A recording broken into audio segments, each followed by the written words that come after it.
Assalamu alaikum, Dr. Ahmad. How are you? Hey, walaikum salam, Kevin. How are you? Alhamdulillah, how's everything?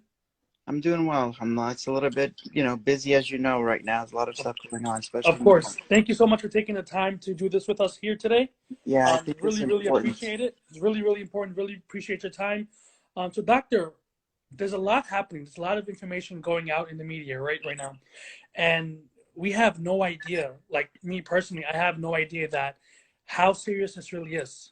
Can you elaborate on what COVID-19 really is and how serious should we be taking this right now? All right, sorry about that. What is COVID-19? It's a virus. It's a new virus. The thought is that it might have jumped from animals, possibly bats. Not sure. Maybe something else at this point, and originated in China. And the first case was around December or so, the end of December. And then it's found to be, if you guys remember, we had the severe acute respiratory syndrome virus, which is basically a cousin of this virus. That was about 10, 11 years ago, where lots of people died, thousands of people died. And then there was the Middle East respiratory virus, respiratory distress, respiratory syndrome virus that was in the Middle East. And I happened to be in Saudi at the time Oh, when it wow. was going on. When it was going on. So it was a bit crazy there also. Um, this one is kind of surpassing, and from my estimation, what's going on, it's really surpassing all that. Um, I don't know if anyone has been following Governor Cuomo. I mean, I'm in New York. We're obviously seeing what's going on all over the world, but we're in New York. We're seeing what's going on locally right now. This virus has been around at least a month or more in our area. And that's why it's really rapidly it's infected lots of individuals who are passing on to other individuals. Okay, and that's why we're trying to space ourselves so the virus has less of a chance to jump from one individual to another individual, and we can talk about how that's done. Okay, but the reality is it's being done at a far higher rate in New York than in other places. The governor had a nice presentation. I was able to take a look at it after work today, where he's got a plan in place. What is this virus doing? Okay. No one's making this up. This is extremely serious. Nobody wants to close the country and lose trillions of dollars. Okay. Nobody wants to, be sitting at home and causing panic and all this stuff like that. Nobody wants to be doing that. But this is extremely serious what's going on. If you just look at generally what this virus does, it's very communicative. It spreads very rapidly. It spreads very easily. Why Okay. is it spreading so fast and so easily? Okay. And it. I'm going to get to that. But I'm before sorry. I do, I just want to kind of give you a sense of what happens when you get it. Okay. Um, Generally, the vast majority of patients who get infected they do fine. Yeah, about the estimates are from outside, from out of the country, from China, from Italy, other places, and we're getting the same kind of data here in the States also, that about 80% of individuals they do fine. Some may not even have much of a symptom. Maybe they might feel a cold or even not feel anything. Okay, and it passed through them. Okay. It tends to be mostly the young people who tend to not really feel that. But what they're doing is when they do that is that they are interacting with others who are passing on to others who are more vulnerable. And the more vulnerable ones are the ones that are basically older, those who have chronic conditions, who have immune problems, who are on steroid medication, have chronic lung disease, they have heart issues, they have, significant diabetes. There's even some association with high blood pressure, underlying illnesses, which predisposes them for their body not to be able to, for lack of a better word, not to be able to fight the virus as well as a younger, healthier body would. Okay, Mhm. that's kind of my. I'm trying to put it in layman's terms because this is kind of how I understand it. So 80% of these individuals, even they may develop pneumonia, but they will do fine. Then you have a remainder 20%. Okay, which generally I think the right now the data in New York is showing a little less than 20%, but say 15% or so are expected to wind up in the hospital, Hmm. of which a quarter of those, okay, or maybe less now, but a quarter of those wind up in the ICU intubated, okay? Yeah, even if you wind up in the ICU, there's a decent chance that you will be able to come out of the ICU, but there are many that are dying. I mean, we're in the tens of thousands now worldwide. And if we don't control it, and the control that we have to do are the measures that are being presented right now by our, elected officials. Okay. Honestly, I mean, I've been very impressed, and I'm not more of an independent than any people who know me. I'm not really very party oriented one way or the other, but I just see someone who's making a lot of sense. And I would really recommend people just pay attention to what Governor Cuomo is saying here in New York, or what the CDC, Dr. Fauci, there's others, there's other professionals there. I'm not going to necessarily say everyone, but Dr. Fauci, who is also saying, Dr. Burke, I think is her name. She's the coordinator. There are others. They're not making this up. This is really real stuff that's going on. The potential here of what can happen in New York right now, which kept me up last night, night before, is and obviously keeping the governor and everyone else up more than me, but you can have a potential of 140,000 people that need to be in the hospital, okay? But we only have a capacity right now about 50,000 people, 53,000 people to be in the hospital. If you have that many people and you don't have the resources to support them, they're going to die, okay?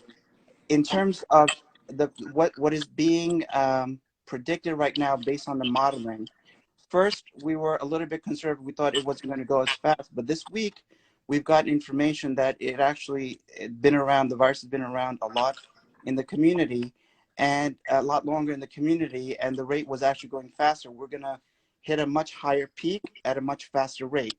So the estimate right now is in about 3 weeks or maybe less. Uh, we're going to be at that peak of 140,000 people who need to be in the hospital. I'm not saying who are infected, who need to be in the hospital, okay? That's And scary.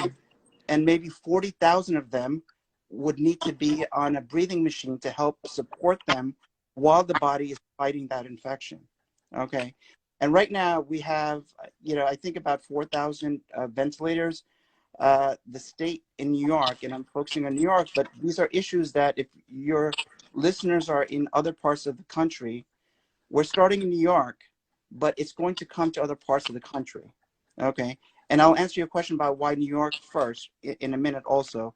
But you have 4,000 ventilators right now. We got another 4,000 from the federal government.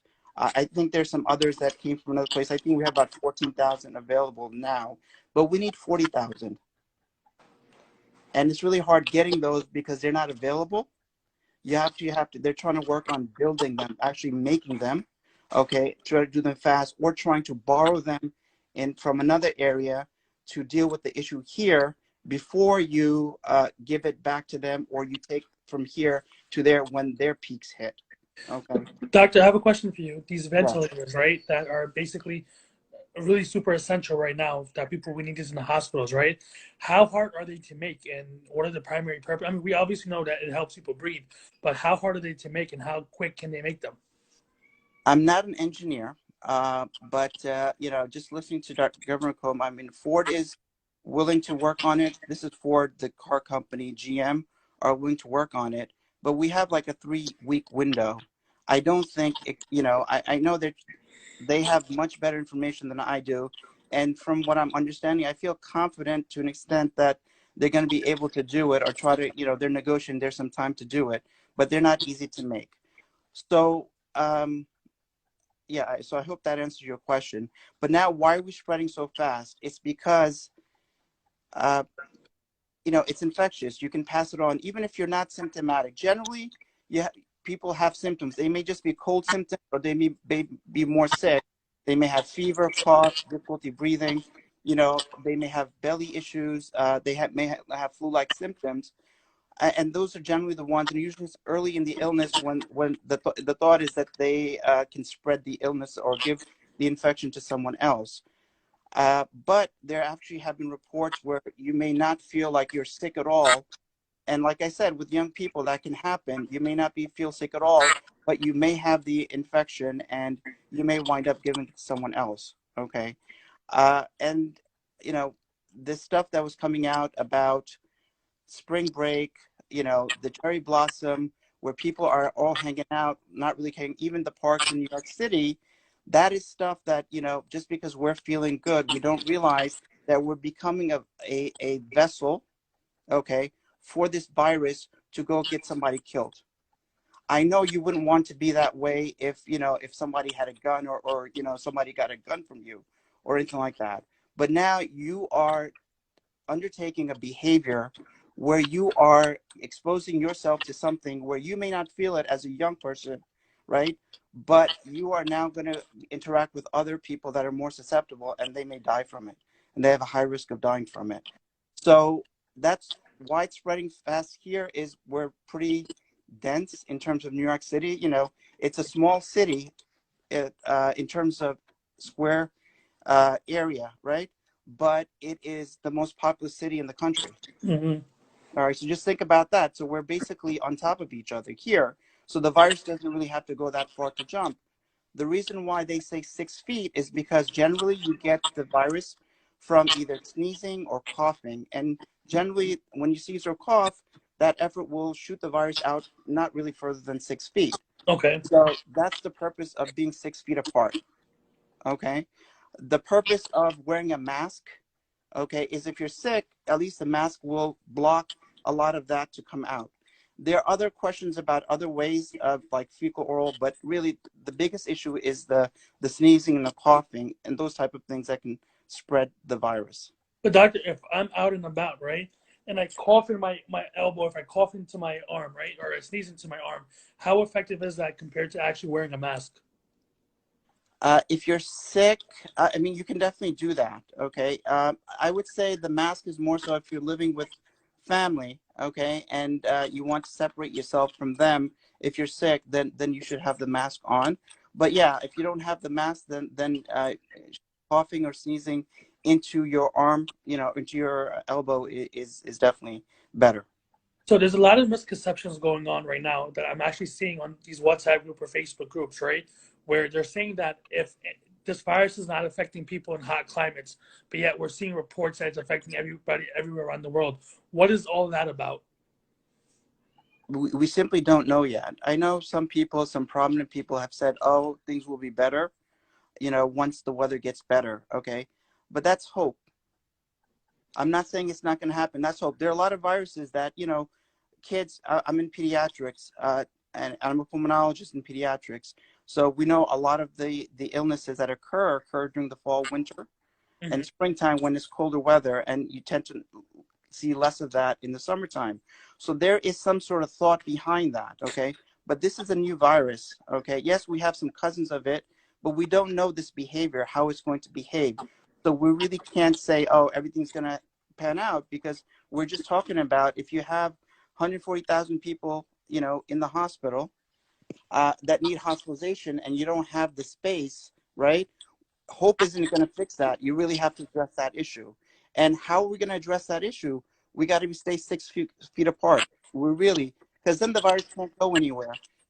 If you're 6 feet apart, the virus can't jump to someone else. Your body, if you're young and healthy, your body will try to fight that virus and basically kill it, okay, in your body, so it can't go anywhere else, okay? But if you don't do that, if you just, if your body fights it and then some vulnerable person gets it, they're going to wind up sick and winding up in the hospital. So another thing that I've been reading and watching, right? There people are saying that if you cough, right, or you sneeze, that the virus actually lives in the air for 45 minutes.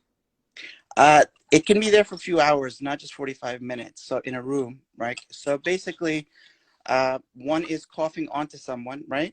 It can stay in the air also for a few hours. So that's also there. But then what it also does, it actually, once it's been suspended in the air for a few hours, the droplets with the virus in it fall onto surfaces, fall onto tables, fall onto, yeah, tables or whatever's there, and countertops, those type of things. So what you want to do also keep. That's why we say, and we use our hands. We touch our face a lot. We can sneeze into our hands, which we're trying not to do. But once we touch these surfaces, where our hands get infected, and now if we touch our face, specifically our eyes, our nose, our mouth, right, the virus has an entry point into our body, into our respiratory system at that point. So that's why they have the thoughts about frequent hand washing with soap and water, or with the hand sanitizer if you can get one. But soap and water is just good. Okay, so frequent hand washing. You want to try to avoid touching the face, and you want to disinfect. You want to really clean all these surfaces, if regularly, whether if somebody sneezed on that or not. You just want to clean these spaces regularly. So you being a pediatric pulmonologist, right? I want to get on that topic as well, because obviously you don't have two little girls. Can they get this virus? And if they do, how bad would it be for them? Okay. So another good question. And generally, to say, now, nothing's 100%, but generally the ones who, kids tend to do fine. I just talked to a colleague of mine today. They had a couple of patients in their hospital, big medical center, and they had 3 children there, and they did fine. Didn't really have a lot of significant issues. We have some sort of link. We get reports from other hospitals. There's a global network or listserv that when we see that a lot of the pediatric. I have colleagues in the pediatric side that are now being asked to help out on the adult side. So in general, kids will do fine. It's not 100%, but in general, kids will do okay. Asthma, because I'm a pulmonologist, I get asked that question a lot. There's really not a lot of data to say that the kids will be in a worse situation if they're asthmatic and they get the virus. The big concern is the adults, and specifically the elder, our senior population. You will have, I've heard, I've seen reports of 30-year-olds, okay, who end up dying of this. I've heard of younger being intubated, and having to be in the hospital for a very long time. Intubated is basically needing the breathing machine to help you breathe while your body and the doctors and the nurses and everyone supporting your body get better to fight off the virus so you can recover from it. So, doctor, let's say if you're a person who catches this virus, you have to be intubated, right? What are they looking at? Well, how does that process work? What do you feel going through this issue? Okay, so let's just start with, initially you may get a cold. When you get infected, you may get fever, you might get a cold like symptoms like body aching, and you may feel okay. And like I said, 80% of the time, you're going to not really have significant illness. You might develop a pneumonia, which is basically the virus causing pockets of your lung to be filled with inflammation and the virus, but eventually the body can fight it off, okay? Then, like I said, up to 20% wind up in the hospital because now the body wasn't able to fight off that infection, usually in the lungs. Although there have been some reports of the viruses, affecting the heart. And when you get to the point that you yourself, now that more of your lung is affected, you have less area that you can get oxygen into your body through. Okay. Then you might need support because you can't do it on your own. You're breathing hard, you're getting tired, and you may not be able to breathe on your own. Normally, we have other mechanisms to try to support your breathing without putting a very uncomfortable tube in your throat, in your windpipe, and causing you to be asleep, while you're being, while the machine is breathing for you. There's something called BiPAP. There's something called high flow nasal cannula. These are other mechanisms that may help support your breathing, but we are discouraging using it, or the hospitals are not using them because of the risk of spreading more of the virus, because the virus is in our lungs, in our nose, in our mouths, in this area. And once we use these mechanisms, it'll spread out. That's why also, as a pulmonologist, I'm also recommending for children not to use nebulizers at this point if there's a concern of them having this novel coronavirus, because the virus will be projected into the environment, into the air. Like I said, it can be there for a few hours, and other close family members can get exposed and can get sick from that. So they they need to be intubated. There's a tube that's placed in. You are sedated. It's very uncomfortable. You are sedated, so you're out. You're basically out, and you're not really feeling anything at that point. You have lines in your body. You have IVs in. You have more deeper lines in your body to support your body's processes. Make sure your kidneys are functioning fine. Making sure your heart is functioning fine. Making sure your brain is preserved. Making sure you're getting oxygen to your brains, and your body's working while your breathing is supported until the body can fight off. And now we're trying some investigational therapies because there's no real good data on what's going to help treat this virus. So there's no guarantees right now, but they're doing some studies to see if there's some medication that might be able to help at this point. I also see another thing online where they're talking about using people who had the virus's plasma because they have antibodies. Right. What does that mean? How does the science behind that work? Yeah. So there have been reports previously with the other like MERS and I believe SARS also, where what you're doing is, we said, there's 80% of these individuals who got this virus, the body fought off the virus and they made these antibodies to the virus, okay?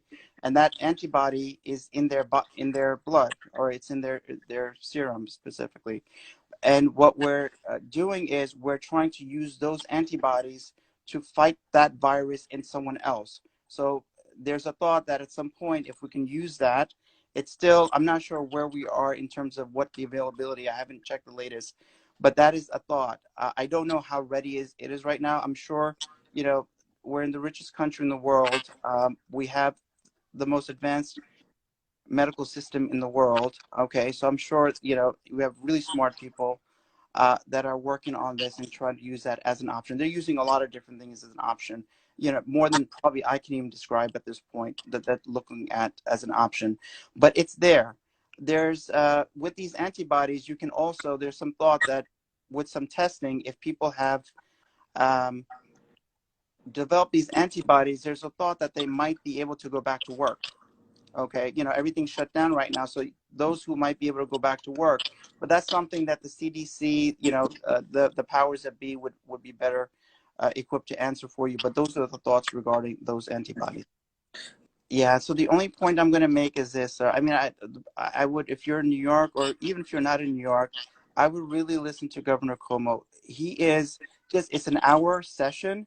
He goes through everything in a very organized manner and really makes you understand what's going on.